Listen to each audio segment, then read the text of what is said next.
మనం తప్పు చేసాం, దేవుడితో పెట్టుకున్నాం, ఏ సైడ్ నుంచి వెంకటేశ్వర స్వామి ఏం చేస్తాడో అన్న భయం అందరిలో కనిపిస్తుంది.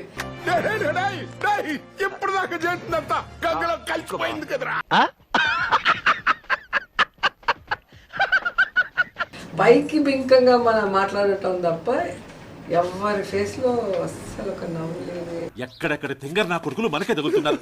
జనాల్లో బాగా అర్థమవుతుంది. నేషనల్ బాగా కవర్ చేసేసింది. నేను ఒక సన్నాసిని, నా వెనక 30 మంది సన్నాసులు మీరు.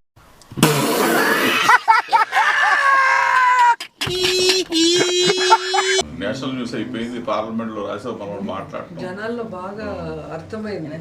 టోటల్ గా సోడా గ్యాస్ తీసేసిండు అన్నమాట. అరే ఇజ్జత్ పోయి మేము ఏడుస్తా ఉంటే గట్లా నవ్వుతారేమన్నా. జన సునామీ ఎలా సాధ్యమైంది? ఎందుకంటే పోలీసుల ఆంక్షలు ఏ స్థాయిలో ఉన్నాయో చూసాము, వాళ్ళు పెట్టినటువంటి అడ్డంకులు కుయుక్తులు ఏ రకంగా ఉన్నాయో చూసాము.